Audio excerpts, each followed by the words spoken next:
Hi, my name is Sheryl Shaffer. Welcome to another program in the Veterans Helping Veterans TV series, and this is our 9th virtual interview. And I'm really excited to present our veteran artist today, who is someone I met, about 4 or 5 years ago, I think. A couple of times I've seen her and saw her art displays at the Bob Hope Patriotic Hall in downtown Los Angeles. Usually at an event for women veterans put on by Stephanie Stone. During the Vietnam era, I was in the U.S. Navy, Coronado Island. My specialty duty was illustration draftsman. I was a second lieutenant supervising over 60 personnel within the drafting in a top secret installation within the Coronado Islands. How come you didn't make it a career? Too much attractive creative art projects outside the military. That was the only driving force. If it didn't have it, the military was very a rewarding career at that time. So you didn't have, No. You had some basic computers, but not like it is now where everything you can do drafting and stuff using software. Everything was by hand. The big giant drafting board, the information would come in about specialty materials as well as weapons. And as that information came in for a particular vessel, ship, battle cruiser, aircraft carrier, whatever floats that needs installation of new items, new accessories, even weapons, we would absolutely take the blueprints and locate space, make the necessary adjustments for the additions upon our sea fighting force. Wow, that's a great career. And yes. Because you did it old school, I would imagine that had a huge impact on your need to create art, or influenced your need to create art. Can you speak to that? Yes, it was very mechanical drafting, engineering in a sort. It was very detail oriented. It wasn't as creative as it is to be precise, dealing with measurements, dealing with temperatures, dealing with the conditions of the area that you had to work within in those drawings to the blueprints. So Phyllis, I'm really interested in your, you just said a couple of minutes ago that you didn't stay in the military because the creative world of art was calling you. And how did you want to, you answered one of the questions I was going to ask earlier, is why didn't you stay in the military?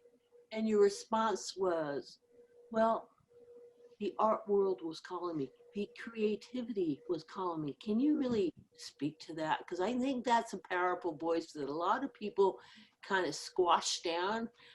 They don't want to take the chance. They don't want to take the risk. They don't want to fully become a creative person for one reason or another. So I think it's very powerful that you walked away from a apparently very successful military career to create. Yes. Well, basically, creativity, as I illustrate to any artisan or want to be artisan, or anyone, because anyone can be an artist. And I don't mean that in an easy format. What I mean is the first portion of it is that you have to look within, not be afraid of change. And in the military, while it was rewarding, and while I did, be very effective in what I did, but it was very mechanical, very, non-creative.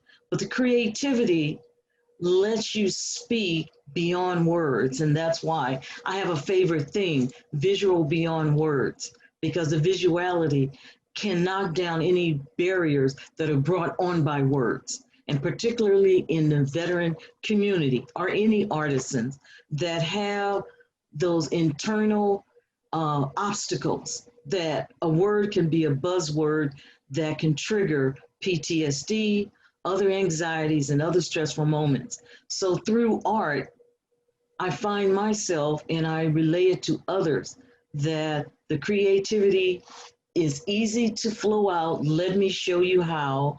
And in a non-art instructional format, I use a therapeutic approach to give artisans their avenue that they can discover and make out their own path toward creativity, because art is limitless. There is no ceiling of limitation of creativity. There's all forms of creativity. There are many reasons I wanted to interview you for VHP TV is because you are a veteran helping other veterans Yes, find themselves through creating art. And you do it in a variety of mediums. And yes, not just sitting down and drawing a picture.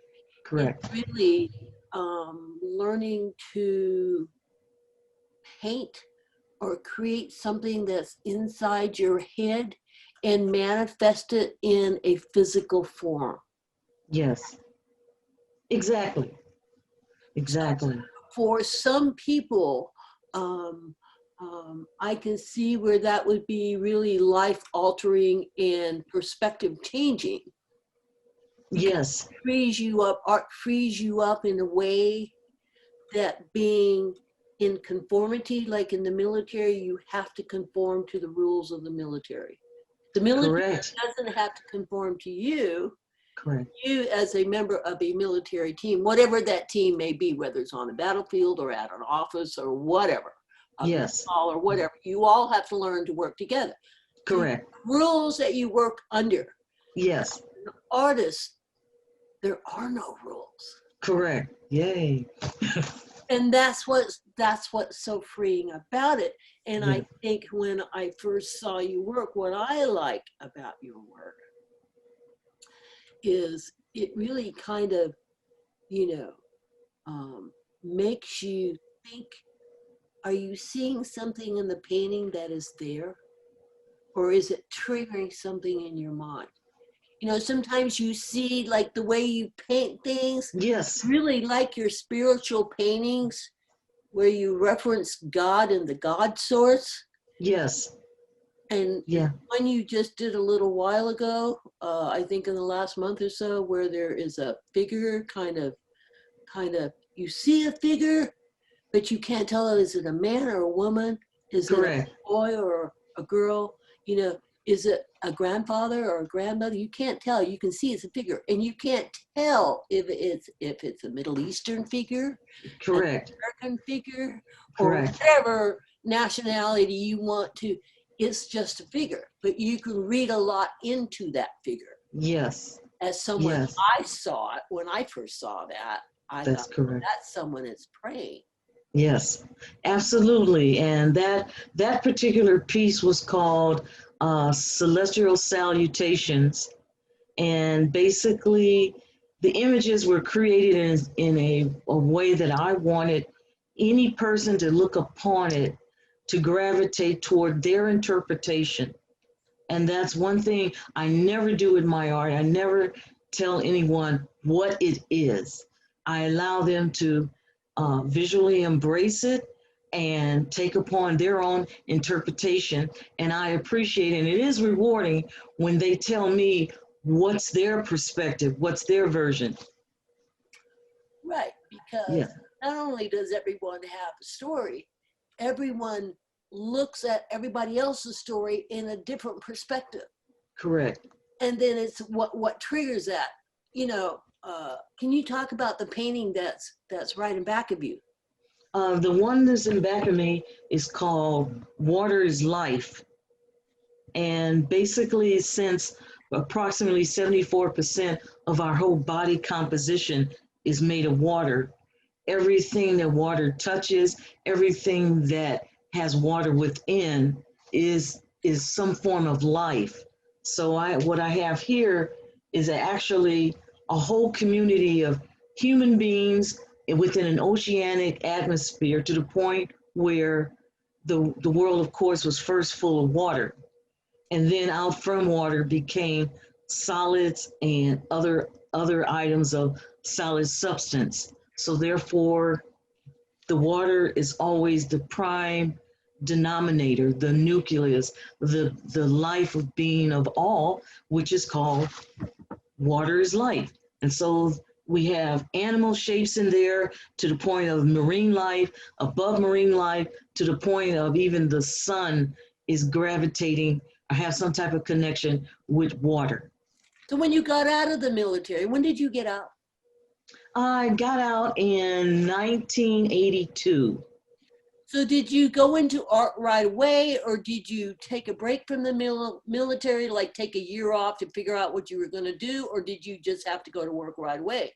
No, just by desire and anxiousness, I went right into art just when 2 weeks after leaving the military. Okay, and what was your first piece after you got out? My first assignment was a mural at Maryland National Bank in downtown Baltimore. And I did an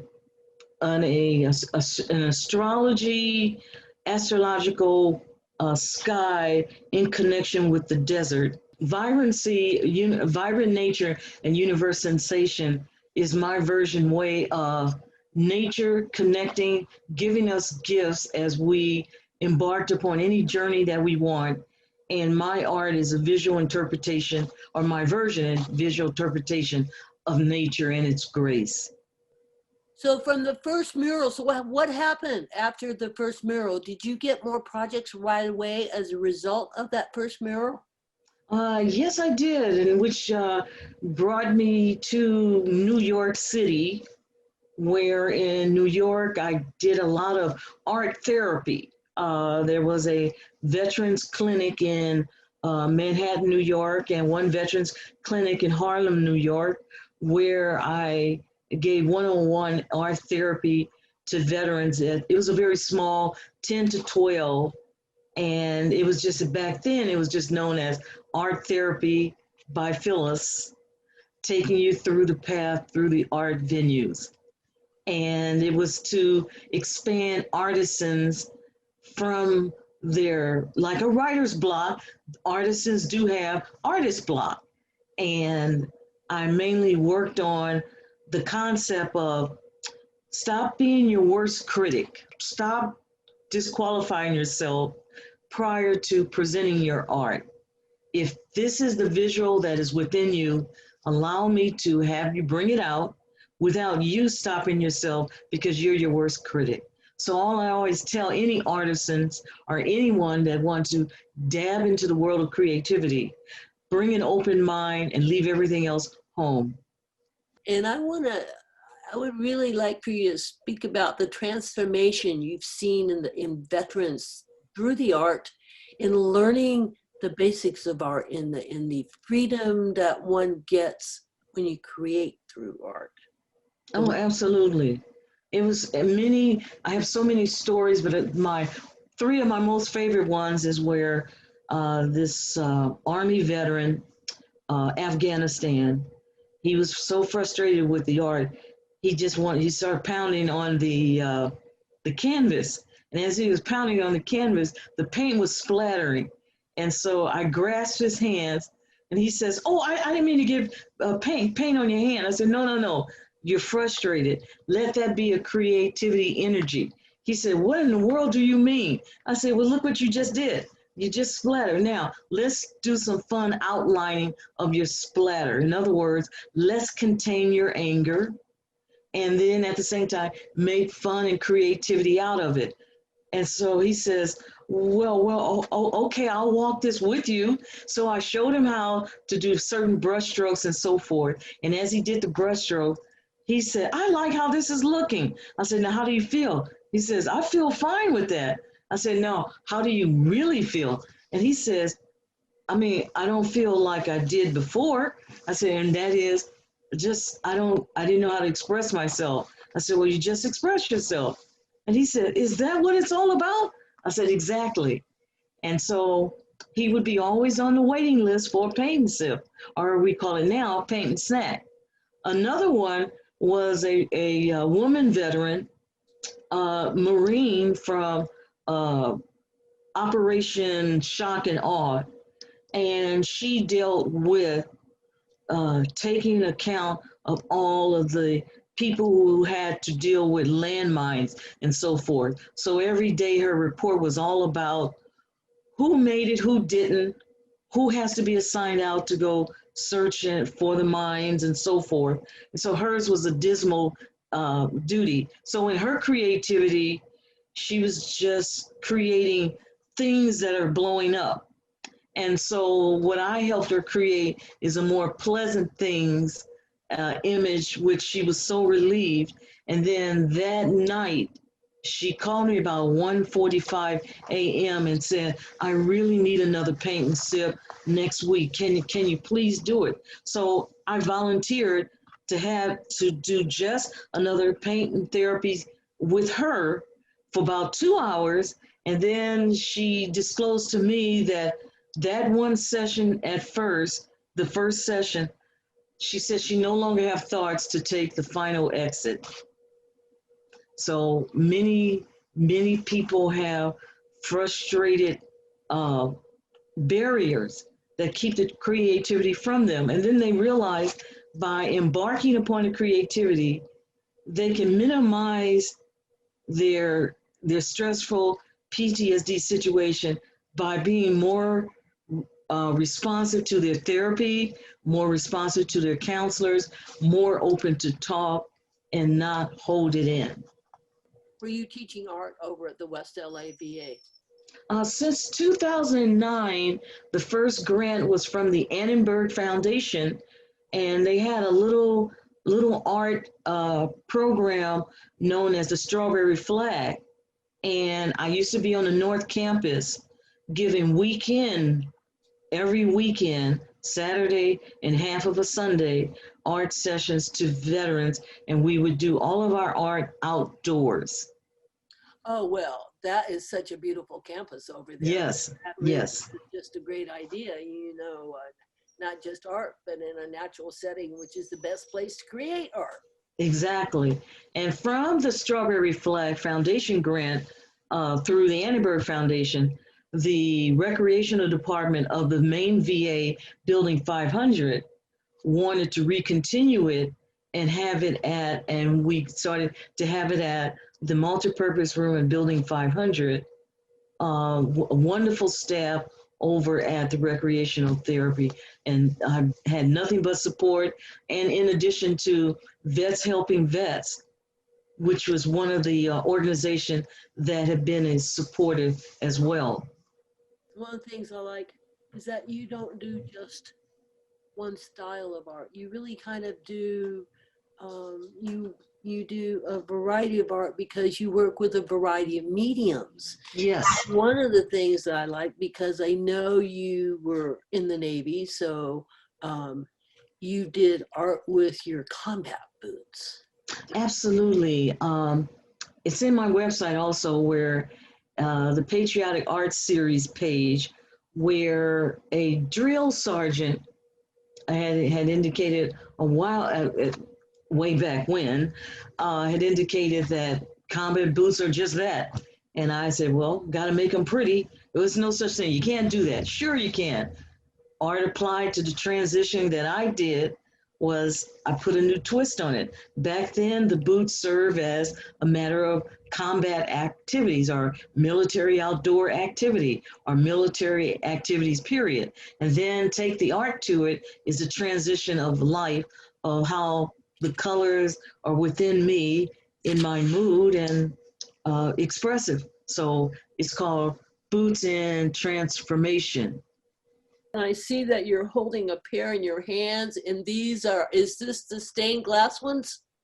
No, the stained glass ones are right here. Well, yeah, I just saw those a while ago on, And those are, oh yeah. Can you, oh yeah, those are great. And of course we have pictures of those, so we'll be showing some. yes, yes, Yeah, those are really, really nice. absolutely. So now do you always use, now this is a stupid question, but I'm going to ask it anyway. Do you always use white canvas tennis shoes? No, as a matter of fact, I use leather pumps. Oh yeah, great. Oh yeah, those are great. Right, leather pumps. Yeah. Can you hold those up a little bit more? Oh yeah, those are really wow. Those are really nice. Those could be for men or women. Yes. Oh yeah, those are really And I do heels, pumps, sandals. And when you go to my website, the I see Art of those Shoes particular page, sandals. Yeah, we're going to show those during this segment as you're talking about yes, sandals. yes, Those are really beautiful. absolutely. And then my favorite one that I just recently completed are the Midas Touch Gold. Oh yeah, well, oh yeah, those are really nice. Wow. I tried to use a marble type of paint design, pattern design for Okay. the Golden Touch. They are also listed on the website. And I've noticed lately, or maybe it's just the way I'm interpreting what I see. You are delving more into the spiritual realm, and if you could Well, speak to that, um, yes, I have created a spiritual art series where it doesn't lean toward any denomination. I want to go further, deeper than, in a sense of organized religion. I want to go toward the inner spiritual connection that individual has in their own ways, often not able to be interpreted into words, but interpreted into visuality.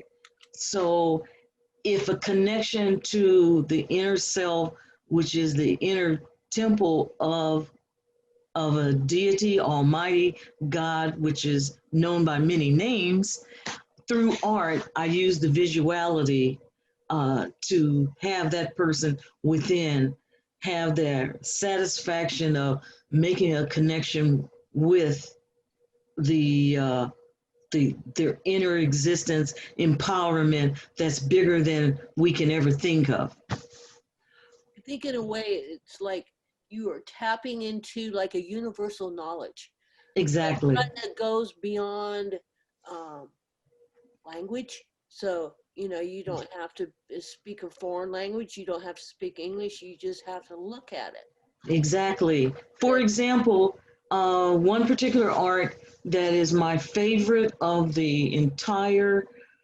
spirituality series is called Man and Energy.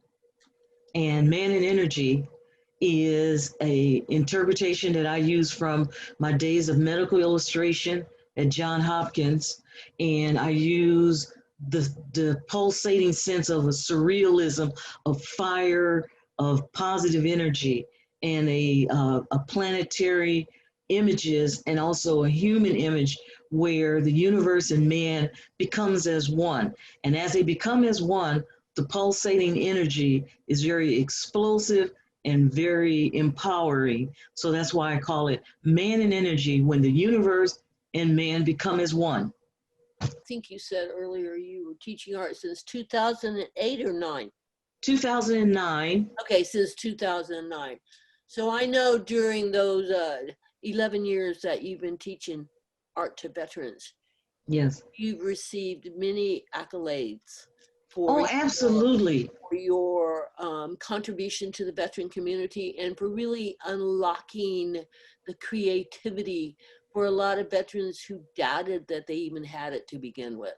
Absolutely. As a matter of fact, um, the Dr. Imbasciani, the Veterans Affairs of California, he has written a letter of appreciation and support. Senator Dianne Feinstein, uh, Senator Ben Allen, and many others, to the point where one particular painting called The Price of Freedom is usually the painting that is my gateway to veterans to let them know this is my visual tribute to the veteran community.